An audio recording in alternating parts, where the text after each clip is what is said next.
I'm Judy Gelman from Amenu, and it is my pleasure to start off the next session, which is entitled The Activist Response to Delegitimization. We will start by hearing from Dan Fleischer, who is my longtime friend and a communications expert. Dan is a partner with Strategy 21 Partners, which is a strategic communications consulting firm here in New York City. He specializes in designing and implementing public relations and public affairs campaigns that target a variety of stakeholders. He has a broad range of clients that need to communicate with the American Jewish community, and these include the Israel Policy Forum, Givat Haviva Educational Foundation, Bar Ilan University, and the Israeli Consulate of New York City. He's also the author of a book entitled Transforming America's Israel Lobby, which was published 2 years ago in May '09. And I know him best because he serves with me on the board of Amenu, and he also serves on the board of Americans for Peace Now. Dan.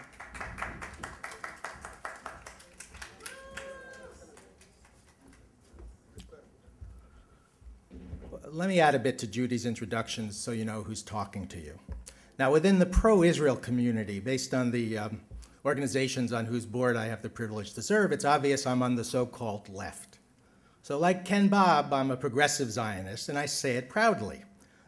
So I also favor continued American aid from America to Israel. I want the American government to ensure that Israel maintains its qualitative edge. So I might disagree with Mort Klein on a whole host of issues.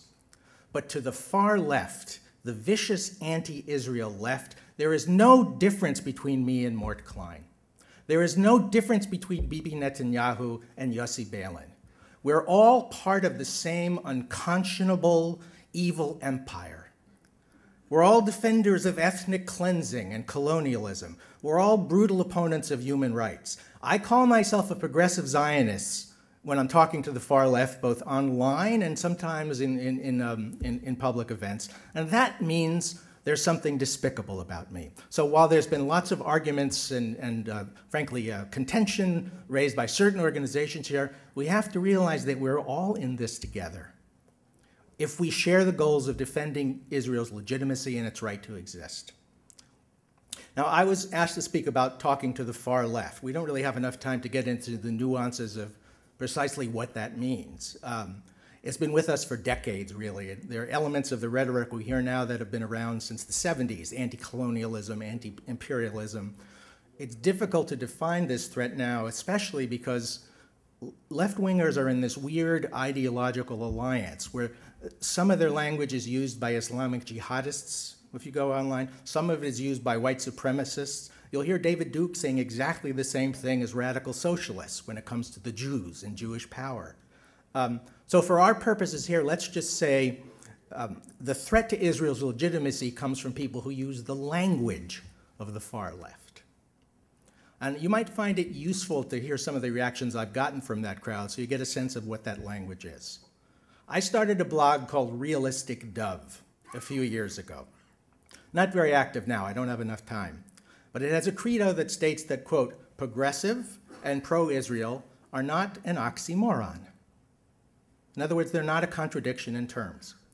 I once posted something that criticized a website very popular on the left called Mondo Weiss. I actually went to college with the guy who runs that, Philip Weiss, and criticized him for not expressing even a shred of empathy for Israelis' fears. I just made the very simple point that any 10-year-old kid in Cheder would know that those who are committed to justice need to understand that 1,000 Israelis were killed during the Second Intifada.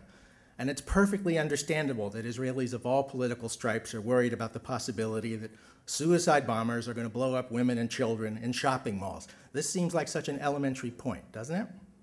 So what was the response? Well, you can look it up in the blog if you want. In addition to the torrent of angry comments, I got an angry email, and I think this is a fairly typical, alarmingly typical. Quote, "You are a deceitful liar who who is trying to convince the world that it is possible to be progressive and pro-Israel. That's like saying it's possible to be progressive and pro-Pol Pot in Cambodia. That's like saying it's possible to be progressive and pro-Idi Amin. That's like saying it's possible to be progressive and, yes, pro-Nazi. When will you liberal Zionists give up this fantasy and come to terms with the fact that you are supporting another ongoing Holocaust, a century of colonialism, and the outright theft of people's lands and rights? An ongoing Holocaust and a century of colonialism. Now, what are you going to say to someone like that? Should you just ignore him? Could you assume that no reasonable person is going to listen to him? I don't think so. I think that person has to be answered. There's no point in talking to him or people of his ilk. In my experience, we can't expect any of the true believers on that side of the conflict to come even close to where we're at. They're incorrigible. They've drunk the anti-Israel Kool-Aid. They have a kind of, and I mean no insult to real autistic people here, they have a kind of intellectual autism. They live in a kind of self-enclosed world and nothing's going to penetrate that. But no, the point of talking to them is not to convince them. The point is to convince and persuade and give a sense of context to all of the people who are eavesdropping on the conversation that they've begun. Because one thing about the anti-Israel, the vitriolic anti-Israel left, is they've done a great job of gathering communications platforms.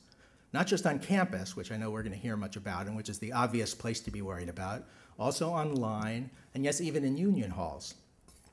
Now, thus far, the trade union movement in Europe in particular has been an active supporter of BDS, and it's been very problematic. That hasn't really penetrated the leadership levels of unions in the United States. And they've been pretty good on this issue, as they always have been, fairly pro-Israel.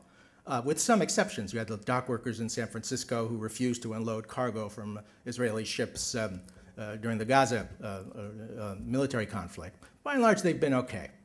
But I've talked to people at the Jewish Labor Committee who deal with this issue all the time, and they tell me that simmering just below the surface, among the service workers, among some of the unions, there's this same problem of people who are at risk and are listening and are eavesdropping and haven't really made up their minds. Let me put on my communications professional hat now so we can figure out who this audience is.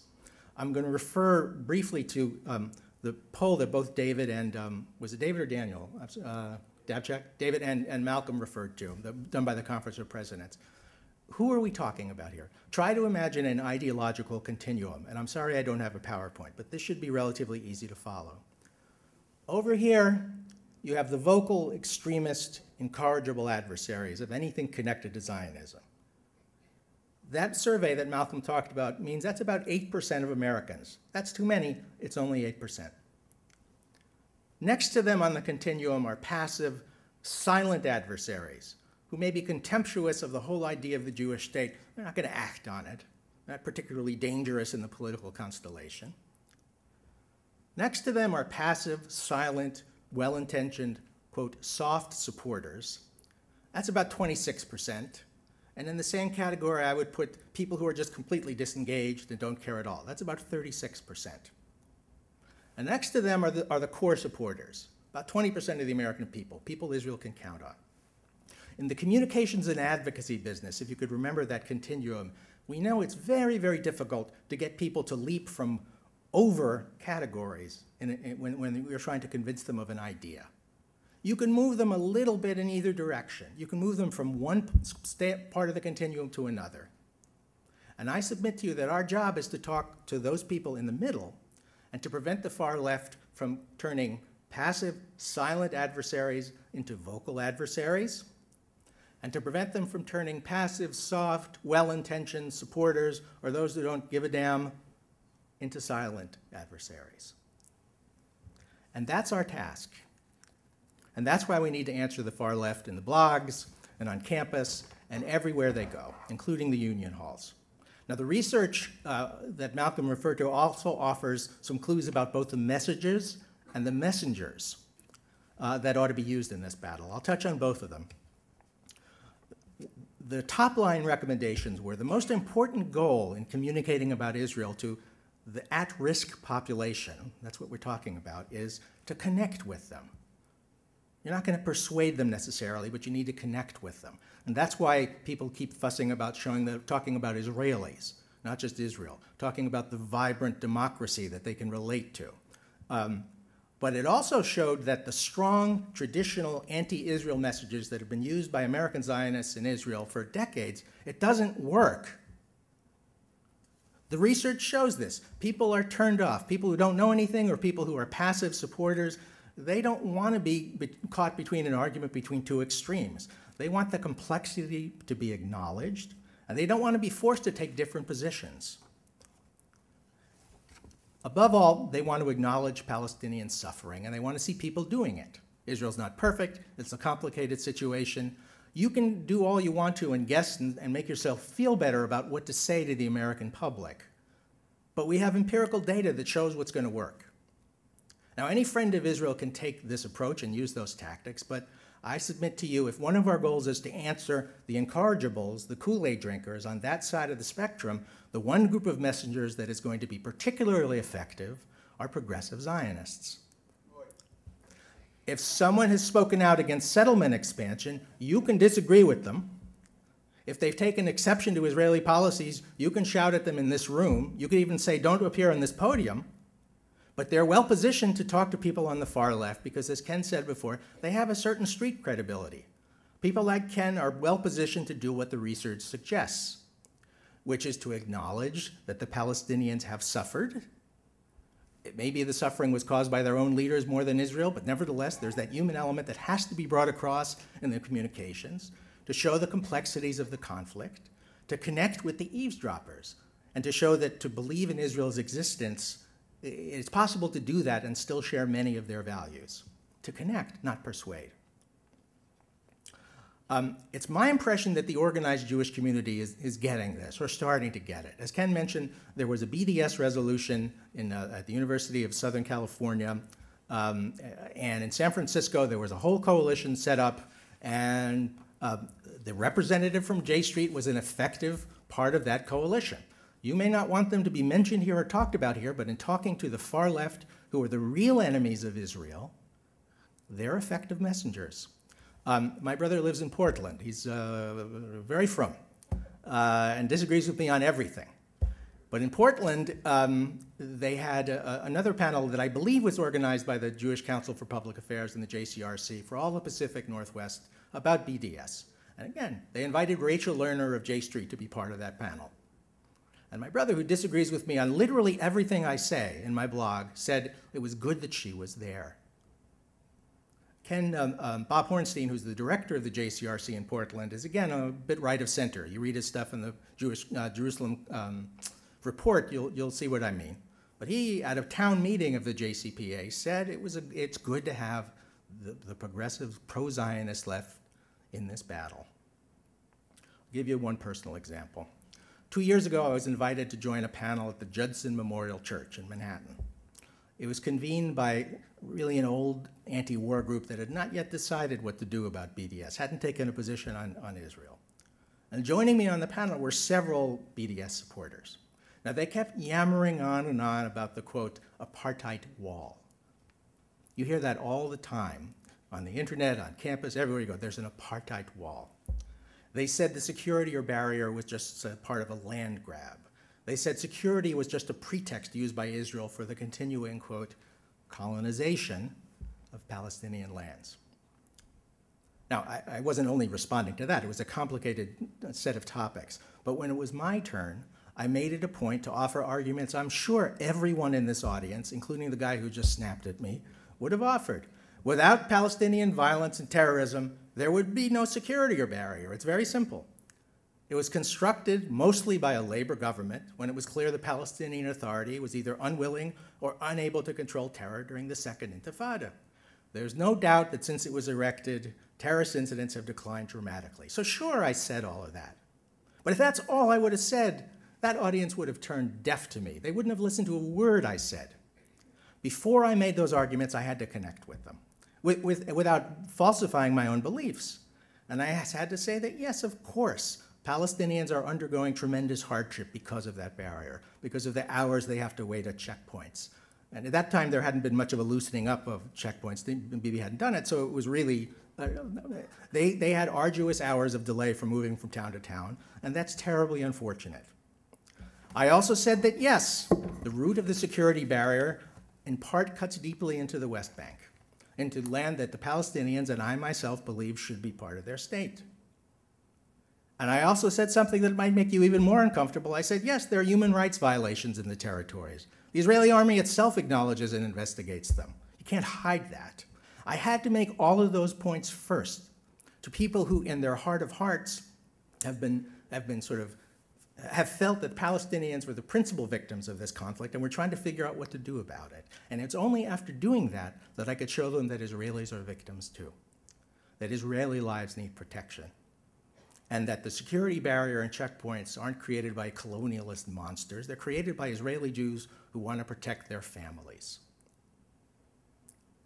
Now, if I didn't have the street credibility of someone who's opposed the occupation, as I put it, and at times spoken out against Israeli policies, that particular audience would have shut me out completely. So I'll leave it to you to decide. Who do you want speaking at the Judson Memorial Church? No one. Mort Klein or me? When my agency is representing a client in a crisis, one of the first steps we take is to try to find allies who will speak on client's behalf. Someone's about to be indicted, you try to make sure there are third-party allies who can say good things about him. Now, I know Michael Miller, the great Michael Miller, is going to be talking soon about reaching out to other communities. But within our own community, we also need to reach out to allies. I believe the more traditional pro-Israel community needs to expand the tent in its struggle against delegitimization. It should make use of people like Ken Bob as messengers to the far left.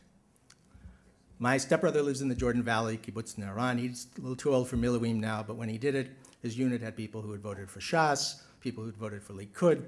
He was a Meretz person. They all blended in. They all obviously put aside their differences and they banded together. They agreed to disagree. We have to agree to disagree, no matter how passionately that disagreement, how much passion that disagreement evokes. And we need to band together to protect Israel just the way my stepbrother and his colleagues are. We're all part of Klal Yisrael. We all have a role to play in protecting it from its most vicious detractors.